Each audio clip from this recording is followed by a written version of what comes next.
Hello students, मेरा नाम अभिषेक चमन है। मैं फिज़िक्स पढ़ाता हूँ और काफ़ी दिनों से पढ़ा रहा हूँ। काफ़ी लंबा तजुर्बा है पढ़ाने का। लॉकडाउन की वजह से आप लोग भी जानते हो कि ऑफलाइन क्लासेस अभी बंद हैं और पूरी दुनिया ऑनलाइन पे आ रही है। तो मेरा ऑलरेडी ऑनलाइन क्लासेस चल रहा है। बट इस पेंडेमिक में बेसिकली अगर सबसे ज़्यादा नुकसान हो रहा है तो कहीं न कहीं स्टूडेंट्स का हो रहा है और इस बात को समझना बहुत ज़रूरी है।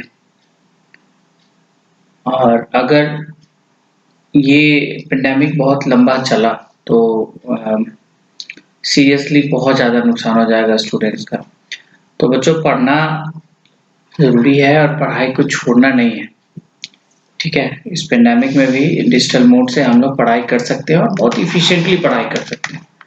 कहीं कोई प्रॉब्लम नहीं आ रही है। ऑब्वियस सी बात है कि जो ऑफलाइन क्लासेस में होती हैं, उसका कहीं से भी कंपैरिज़न जो है वो ऑनलाइन क्लास नहीं कर सकता बहुत सारे रिस्पेक्ट्स में। लेकिन बहुत सारे एडवांटेज भी हैं हमारे पास। ऑनलाइन क्लासेस का बहुत सारा एडवांटेज है, ठीक है? जैसे एमसीक्यूज़ को हम लोग टेस्ट सीरीज़ के थ्रू बहुत ईज़िली हैंडल कर पाते हैं। टेस्ट सॉल्व करना, मटेरियल सॉफ्ट कॉपी में हमें मिल जाती है। हाँ, एक जो सबसे इम्पोर्टेंट जो मुझे लगता है जो प्रॉब्लम है कि क्वेश्चन आंसर का जो सेशन है, जो डाउट क्लियरेंस का जो सेशन है, वो हम ज़्यादा इवैल्यूएट नहीं कर पाते हैं। बच्चे एक्चुअली पेपर पे क्या कर रहे हैं, क्या उनका आउटपुट आ रहा है, ठीक है? उनको फिज़िकली जितना अच्छा हैंडल किया जा सकता है ना, डिजिटली नहीं किया जा सकता। दुःख की बात ये है कि ऑनलाइन क्लासेस में अभी इतनी भीड़ है, यूट्यूब पे अगर आप देखो, ठीक है? कि बच्चे को समझ नहीं आ रहा कि किनको फॉलो करें, किनको नहीं करें, क्या उनके लिए सही है। मेरे सारे टीचर्स से ये रिक्वेस्ट है कि जो भी ऑनलाइन यूट्यूब पे पढ़ाते हैं कि आप टाइम वेस्ट ना करें बच्चों का, ठीक है? अगर आप 30 मिनट्स का क्लास ले रहे हैं तो उसमें एट लीस्ट आप 25 मिनट्स कंटेंट दें। मैं देखता हूँ मोस्ट ऑफ द यूट्यूबर्स क्या कर रहे हैं, यूट्यूब पे जो चैनल्स है, टीचर्स हैं, का मोस्ट ऑफ द सारे नहीं, ठीक है? वो आधे टाइम में अपना प्रमोशन में निकालते हैं। आप समझो, बच्चे बहुत पैनिक होके आते हैं ऑनलाइन में। ऑनलाइन पढ़ना उनके लिए बहुत डिफ़िकल्ट है। उनके अंदर का क्यूरियोसिटी, आप समझो लाइव स्ट्रीमिंग से उनकी क्यूरियोसिटी नहीं जा रही है और उसमें भी आप आधा टाइम अगर वेस्ट करेंगे तो ये बहुत मेरे हिसाब से गलत है। बाकी तो जिनको जो सही लग रहा है वो लोग कर रहे हैं, किसी को बोलने का मेरा अधिकार नहीं है। But student point of view से अगर मुझे लगे तो ज़्यादा प्रमोशन में टाइम वेस्ट ना करें और कंटेंट पे ज़्यादा ध्यान दें। आप लोग सब लोग को द्वारा जितने भी यूट्यूब पे टीचर्स हैं, कंटेंट इज़ वेरी इंपॉर्टेंट, ठीक है? खुल के पढ़ाएँ। अगर आप यूट्यूब पे फ्री पढ़ा रहे हैं बच्चों को तो खुल के पढ़ाएँ। जितने नॉलेज है आपके अंदर में आप दें उन्हें। ये नहीं सोचे कि हाँ, मतलब इतना देना सही रहेगा या फिर इससे ज़्यादा देना सही रहेगा, नहीं रहेगा, नहीं। बिल्कुल ये सब नहीं सोचना। आप एकदम जितना कुछ जानते हैं उतना कुछ दीजिए बच्चों को, क्योंकि ये हमारे ही बच्चे हैं, हमारे ही कंट्री के आने वाले टाइम के फ्यूचर है। तो मैं जो कोशिश कर रहा हूँ, ठीक है? जो लाइव क्लासेस में मेरे बच्चे, मैं क्या करता हूँ, लाइव क्लासेस के रिकॉर्डिंग्स को पब्लिक डोमेन में ले आता हूँ, ठीक है? जो मैं क्लासेस लेता हूँ। वैसे मैं एक प्रोफ़ेशनली कुछ काम कर रहा हूँ अभी और मेरा सबसे ज़्यादा फ़ोकस अभी नीट पे है। नीट के बच्चों पे है, चूँकि हमारा देश अभी डॉक्टर्स और हेल्थ वर्कर्स से बहुत ज़्यादा क्राइसिस में आने वाले टाइम में मुझे लगता है कि बहुत अच्छे डॉक्टर्स की ज़रूरत पड़ने वाली है हम लोग को, ठीक है? तो नीट जो बोर्ड्स के बच्चे हैं उन्हें भी फ़ायदा करेगा। आईआईटी मेन तक के बच्चों को फ़ायदा करेगा। एडवांस के लिए एक सेपरेट सेक्शन मैं बाद में बनाऊँगा, ठीक है? हर चीज़ का एक स्टैंडर्ड होता है। आप एक बात को समझो, आप एक बैच के अंदर हर चीज़ नहीं पढ़ा सकते हो, ठीक है? नीट के क्वेश्चंस का जो स्टैंडर्ड है, उनका जो पैटर्न है, उनका एक अलग परफॉर्मा है, अलग एक स्ट्रक्चर है। जेईई मेन का जो परफॉर्मा है वो एक थोड़ा-सा अलग स्ट्रक्चर है। फिर एडवांस का जो है वो टोटली रिसर्च पे बेस्ड क्वेश्चन आता है, आर-एन-डी किया हुआ रहता है। वहाँ conceptual part is very important. NEET के क्वेश्चंस के लिए कॉन्सेप्ट के साथ-साथ डेटा बहुत इंपॉर्टेंट हो जाता है। हमें याद करना पड़ता है कि हाँ, चलो ये है, वो है। बहुत सारी चीज़ें। तो मुझे बस अपने लेक्चर को स्टार्ट करने से पहले ये 2-3 बातें कहनी है। पहली बात कि आप लोग जो मेरा अभी ग्रेविटा फिज़िक्स पे मैं बहुत जल्दी अपना एक यूट्यूब चैनल लॉन्च कर रहा हूँ, एकदम बेसिक से, 0 सब्सक्राइबर्स एंड 0 समथिंग।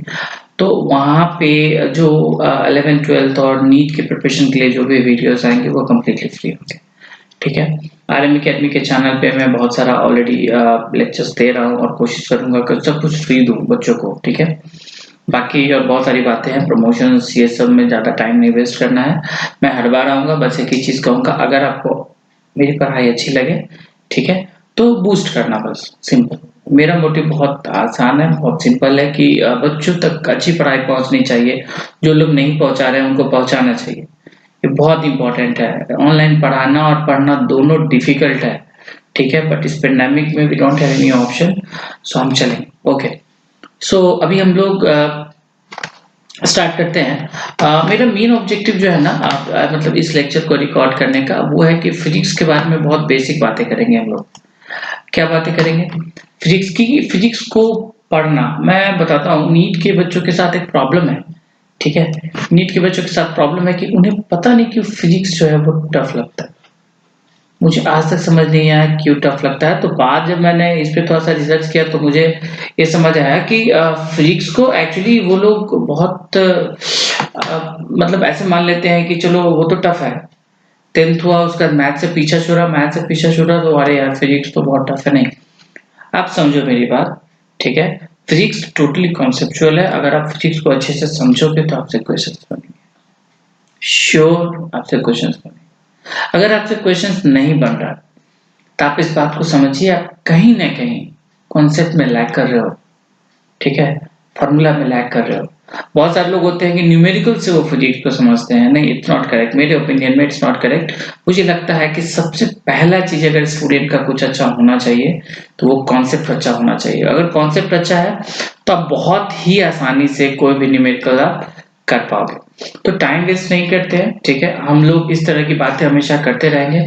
मैं फिजिक्स सब्जेक्ट को स्टार्ट करने से पहले ये कोशिश करूंगा कि आपको फिजिक्स के बारे में थोड़ी सी बातें बताऊं, ठीक है।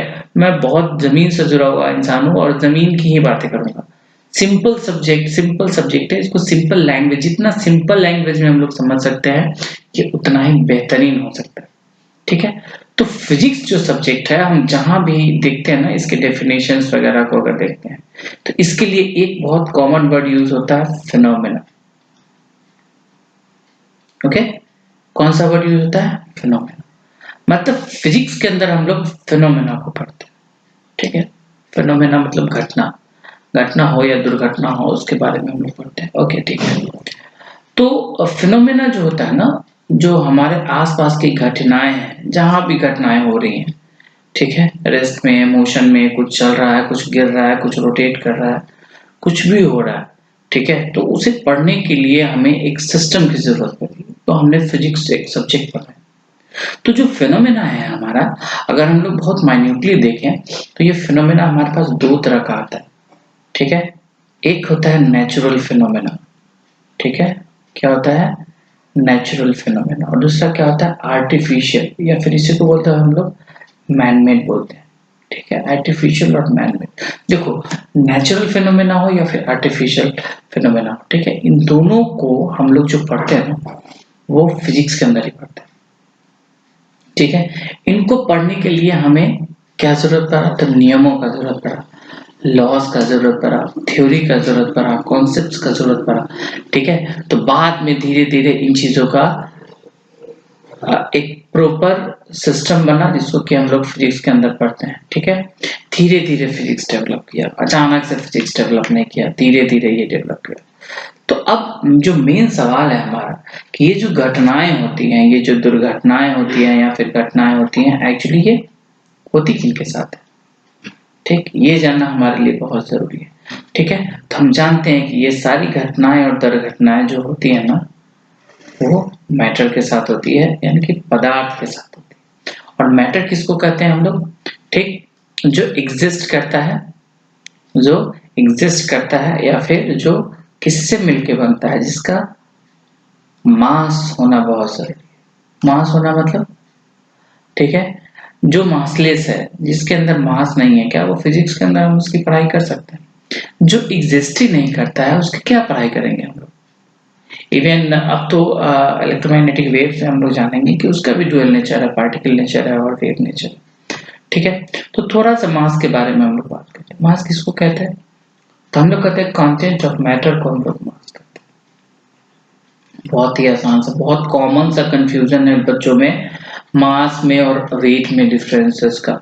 उन्हें पता ही नहीं चलता मास और वेट में क्या डिफरेंस है। देखो, मास क्या होता है? कंटेंट ऑफ मैटर को हम लोग मास कहते हैं। मतलब क्या हुआ, सपोज करो कि ये मार्कर, सपोज करो ये मार्कर 1000 एटम्स मिलकर बना, सपोज करते हैं। तो ये मार्कर, अगर हम इस मार्कर की बात करें, अगर हमारा सब्जेक्ट ये है, अगर हम इसके बारे में बात कर रहे हैं, इसके बारे में एक्सपेरिमेंट कर रहे हैं, तो चाहे इसको हम मून पे ले जाएं या मार्स पे ले जाएं या यूनिवर्स के किसी भी जगह पे ले जाएं, अगर ये मार्कर सेम मार्कर है ना, तो इसके अंदर का जो 1000 एटम्स की हम लोग बात कर रहे थे वो नहीं बदलेगा। ठीक है, यानी इसके अंदर का जो कंटेंट होगा वो क्या होगा, वो कांस्टेंट होगा। कंटेंट क्या होगा, कांस्टेंट होगा। और कहां पे कांस्टेंट होगा, तो एवरीवेयर। ठीक, ठीक, इन इंटायर यूनिवर्स ये क्या होगा, कांस्टेंट। ठीक है, तो फिजिक्स में हम क्या पढ़ते हैं, फिनोमेना को पढ़ते हैं। ठीक है, और फिनोमेना किसके साथ होगा, तो मैटर के साथ होगा। ऑब्वियस सी बात है। नेक्स्ट क्वेश्चन आता है कि मैटर क्या होता है, तो जो मास से बना होता है। फिर क्वेश्चन आएगा कि फिर मास क्या होता है, तो मास का जो स्मॉलेस्ट यूनिट जो डाल्टन ने हमें कहा, वो क्या कहा, उन्होंने कहा कि एटम जो होता है वो मास का स्मॉलेस्ट यूनिट होता है। फाइन, बाद में डाल्टन की बातें थोड़ी सी सही हुई, थोड़ी सी गलत प्रूव हुई, क्योंकि जब एटम को और ज्यादा साइंस का डेवलपमेंट हुआ तो एटम को भी ब्रेक कर दिया गया और उसके सब एटॉमिक पार्टिकल्स को देखा गया। तो बहुत सारे सब एटॉमिक पार्टिकल्स हैं, बट अभी जो हम लोग मोस्टली जो हमारा साइंस और फिजिक्स डील करता है वो 3 सब एटॉमिक पार्टिकल्स को डील करता है। उसको हम लोग बोलते हैं इलेक्ट्रॉन्स, प्रोटॉन्स एंड न्यूट्रॉन्स। मैंने इलेक्ट्रॉन के ऊपर माइनस चार्ज लिखा, प्रोटॉन के ऊपर प्लस चार्ज लिखा और न्यूट्रॉन के ऊपर 0 लिखा। इसका मतलब है इलेक्ट्रॉन जो है वो एक फंडामेंटल पार्टिकल है, सब एटॉमिक पार्टिकल है, जिसपे कि चार्ज नेगेटिव होता है, प्रोटॉन पे चार्ज पॉजिटिव होता है और न्यूट्रॉन पे चार्ज बिल्कुल भी नहीं होता है, वो एक न्यूट्रल पार्टिकल होता है। ठीक है, यहाँ तक तो कोई दिक्कत नहीं है, यहाँ तक कोई इशू नहीं है। प्रॉब्लम कहाँ पे आया, ठीक है, कि हमने सारे मैटर को एक ही प्रोसेस, एक ही मेथड से पढ़ने का कोशिश किया जो हमारे लिए डिफिकल्ट हो गया। तो हमने क्या किया, इसको क्लासिफाई किया। ठीक है, तो अगर हम लोग एटम की बात करें, ठीक है, तो एटम में हमने देखा कि कितनी चीजें होती हैं इंपॉर्टेंटली, तो 3 चीजें होती है, इलेक्ट्रॉन, प्रोटॉन एंड न्यूट्रॉन। ठीक है, तो क्लासिफिकेशन ऑफ जो मैटर है वो करना हमारे लिए बहुत इंपॉर्टेंट हो गया। एटम को क्लासिफाई करना हमारे लिए बहुत इंपॉर्टेंट हो गया। तो हमने कैसे क्लासिफाई किया एटम को, पता है आपको? ठीक, न्यूट्रॉन जो है वो बहुत ज्यादा सिर्फ मास कंट्रीब्यूट करता है, चार्ज वगैरह कंट्रीब्यूट नहीं करता है। हाँ, इलेक्ट्रॉन और प्रोटॉन का काफी इंपॉर्टेंट रोल है। हम आएंगे केमिस्ट्री में, आप पढ़ोगे एटॉमिक नंबर जो होता है नंबर ऑफ प्रोटॉन्स के बराबर होता है, क्योंकि प्रोटॉन कभी चेंज नहीं होता। ठीक है, तो ये जो तीनों फंडामेंटल पार्टिकल्स हमें मिली, ठीक है, सो यहां से हमने क्या किया कि इन फंडामेंटल पार्टिकल्स को एक साथ करने के बाद हमें 2 डिफरेंट रिजल्ट्स मिला। क्या मिला कि न्यूट्रॉन जो है वो तो सिर्फ मास को कॉन्स्टिट्यूट करता है, तो बहुत ज्यादा फर्क वो नहीं डालता, लेकिन 2 कंडीशन क्या मिला कि या तो नंबर ऑफ इलेक्ट्रॉन्स, ठीक है, इसको हम लोग बहुत डिटेल में अगर लिखना चाहें तो ऐसे लिखेंगे कि नंबर ऑफ इलेक्ट्रॉन्स कई बार होता है कि नंबर ऑफ प्रोटॉन्स के बराबर होता है। और दूसरा कंडीशन क्या हुआ कि नंबर ऑफ इलेक्ट्रॉन्स जो हमारा हुआ, ठीक है, वो नंबर ऑफ प्रोटॉन्स के इक्वल नहीं पाया गया। ठीक है, इस पे थोड़ा सा हम लोग चर्चा करेंगे और इस पे बात करेंगे। इस आधार पे पूरे क्या कहते हैं, पूरे सब्जेक्ट का क्लासिफिकेशन किया गया, पता है आपको? और यहाँ पे जहाँ पे नंबर ऑफ इलेक्ट्रॉन और नंबर ऑफ प्रोटॉन इक्वल हुए ना, वैसे मैटर को, वैसे पार्टिकल्स को न्यूट्रल पार्टिकल्स कहा गया। और जहां पर ये दोनों अनइक्वल थे ना, जैसे कि number of electrons is not equal to number of protons, इसको हमने चार्ज पार्टिकल्स बोला या फिर चार्ज मैटर बोला। ओके, सो अब नया शब्द आ रहा है, दैट इज चार्ज। करेंगे उसके बारे में बहुत सारी बातें करेंगे। बट अभी फिलहाल हमने क्या किया, ठीक है, कि यहाँ पे ये न्यूट्रल पार्टिकल्स है तो यहाँ पे चार्ज वर्ड का कोई मतलब नहीं रह गया, ठीक है। तो जनरली दो वर्ड्स आते हैं, या तो चार्ज आता है, एटम को अगर हम लोग देखें तो चार्ज कोई भी एटम जो है वो दो चीजों को कॉन्स्टिट्यूट करता है, एक मास और दूसरा चार्ज, ठीक। इन दोनों के बारे में कहा जाता है कि चार्ज हो ना हो कोई बात नहीं है, मास का होना बहुत इंपॉर्टेंट है, ठीक। क्योंकि मास होगा तभी वो पार्टिकल एग्जिस्ट करेगा, ओके। तो जब न्यूट्रल पार्टिकल्स में हम लोग आए तो न्यूट्रल पार्टिकल्स में हमने देखा कि यहाँ पे चार्ज का कोई रोल नहीं है, ठीक है। जितना इलेक्ट्रॉन है उतना प्रोटॉन है, जितना पॉजिटिव है उतना नेगेटिव है। तो यहाँ पे जो सबसे इंपॉर्टेंट रोल हो गया वो सिर्फ मास का रह गया, ठीक है। लेकिन यहाँ पे हमने देखा कि हमारे पास दो कंडीशंस थे, क्या तो नंबर ऑफ इलेक्ट्रॉन ज्यादा थे किससे, नंबर ऑफ प्रोटॉन से, या फिर नंबर ऑफ इलेक्ट्रॉन्स कम थे किससे, नंबर ऑफ प्रोटॉन्स, ठीक। यानी कि फिर एक नई चीज आई हमारे पास कि हमने जो ये सेग्रीगेशन किया था, ठीक है, यहाँ पे हमने देख रहे हैं कि मास का भी रोल है और चार्ज का भी रोल है। तो मास तो अपनी जगह है, चार्ज ज्यादा इंपॉर्टेंट रोल प्ले कर रहा है। जहाँ इलेक्ट्रॉन्स ज्यादा है यानी कि माइनस चार्ज ज्यादा है, नेगेटिव ज्यादा है, वैसे चीजों को हम लोगों ने क्या कहा, नेगेटिव चार्ज का, या फिर नेगेटिवली चार्ज पार्टिकल का, क्या कहा इसको, नेगेटिवली चार्ज पार्टिकल का, नेगेटिवली चार्ज पार्टिकल, या फिर इसी को हम लोग क्या बोल सकते हैं, मैटर भी बोल सकते हैं, कोई दिक्कत नहीं है। और इसको क्या बोलेंगे हम लोग, पॉजिटिवली चार्ज पार्टिकल, ठीक है। ध्यान से समझना आप मेरी बात को, ठीक है, कि अब फिजिक्स को हमें पढ़ना है, फिनोमेना को पढ़ना है, तो हमने क्या किया, पूरे सब्सटेंस को, पूरे ब्रह्मांड के सब्सटेंस को हमने दो कैटेगरी में डिवाइड किया। एक को कैटेगरी को डिवाइड किया न्यूट्रल और दूसरे को किया चार्ज। चार्ज में दो चीजें थी, एक पॉजिटिव और एक नेगेटिव। हम आएंगे इसके बारे में बहुत डिटेल में बात करेंगे। तो पूरे फिजिक्स को पढ़ने के लिए जब इसको दो पार्ट में बांटा गया तो हमारे लिए जो इसकी पढ़ाई थी वो काफी आसान हो गई। क्या हो गई, काफी आसान हो गई कि चलो अब फिजिक्स ऑफ न्यूट्रल पार्टिकल, ठीक है, फिजिक्स ऑफ न्यूट्रल पार्टिकल को हम लोग अलग पढ़ेंगे और फिजिक्स ऑफ चार्ज पार्टिकल को हम लोग अलग पढ़ेंगे, ठीक है। तो physics of neutral particles, physics of neutral particles, ये मोस्ट ऑफ द पार्ट जो है ये हम लोग मैकेनिक्स के अंदर पढ़ते हैं। मैकेनिक्स क्लास 11th में पढ़ना है, ठीक है, क्लास 11th के अंदर पढ़ना है मैकेनिक्स। इसमें आप देखेंगे क्लास 11th के फिजिक्स में कहीं भी चार्ज का ज्यादा चर्चा नहीं है पूरे मैकेनिक्स के अंदर में। तो इसलिए मैकेनिक्स क्लास 11th में हम लोग चार्ज के बारे, इवन 9th को देखो, 9th और 11th काफी रिलेटेड है, उसी तरीके से 10th और 12th काफी रिलेटेड है। तो हम लोग क्लास 11th में या फिर क्लास 9th में भी अगर हम बात करें तो ज्यादातर हम लोग क्या पढ़ते हैं, फिजिक्स ऑफ न्यूट्रल पार्टिकल्स या फिजिक्स ऑफ न्यूट्रल ऑब्जेक्ट्स पढ़ते हैं, दैट इज न्यूट्रल मास, ठीक है, न्यूट्रल पार्टिकल, या फिर इसी को हम लोग बोल सकते हैं फिजिक्स ऑफ मास।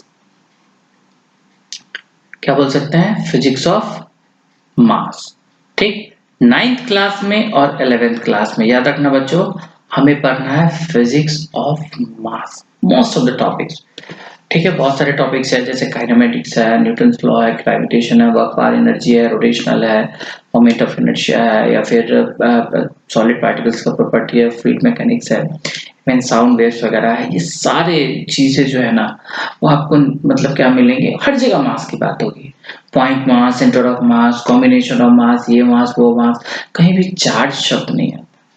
लेकिन यही जब हम लोग 12th क्लास में जाते हैं तो हमें 12th क्लास में मिलता है, 12th क्लास में हम लोग क्या पढ़ते हैं, physics of charge, physics of charge particle, ठीक है, क्या पढ़ते हैं, फिजिक्स ऑफ चार्ज पार्टिकल।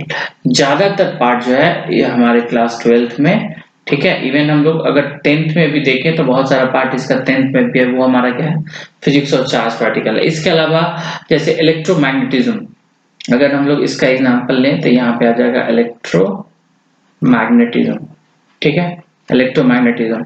तो इलेक्ट्रोमैग्नेटिज्म में हम लोग देखेंगे कि कंप्लीटली चार्ज के बारे में बात शुरू से ये चार्ज वो चार्ज, ऐसा गया चार्ज वैसे गया चार्ज, रुका हुआ चार्ज, दौड़ रहा है चार्ज, रुक गया तो इलेक्ट्रोस्टैट बोल दिए, दौड़ गया तो इलेक्ट्रिक करंट बोल दिए, वगैरह वगैरह। ठीक है, तो ये एक ओवरव्यू है, ठीक है, फिजिक्स का। अभी सारे सब्जेक्ट्स को क्लासिफाई करके, सारे टॉपिक्स को क्लासिफाई करके हम लोग कर सकते हैं इसको। ठीक है, तो ये जो एक छोटा सा इंट्रोडक्शन था फिजिक्स का, ठीक है, इसके पीछे जो मेन मकसद है मेरा, वो मेन मकसद ये है कि मैं आप लोगों को बिल्कुल भी बहुत सिंपल शब्दों में बोलूं कि मेरा जो टीचिंग का मेथड होगा, ठीक है, मेरा ज्यादातर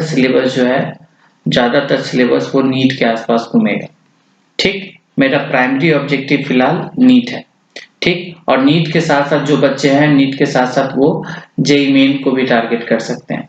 ठीक है, लेकिन मैं अभी स्पेशली नीट को लेके बहुत ज्यादा सीरियस हूँ, क्योंकि मैं देख रहा हूँ कि नीट के बच्चों को बहुत ज्यादा प्रॉब्लम, अच्छे अच्छे स्टूडेंट फिजिक्स की वजह से नहीं सिलेक्ट हो पा रहा है। तो मैंने सोचा है, मैंने ठाना है कि नहीं, मैं नीट के बच्चों को पूरा मदद करूंगा।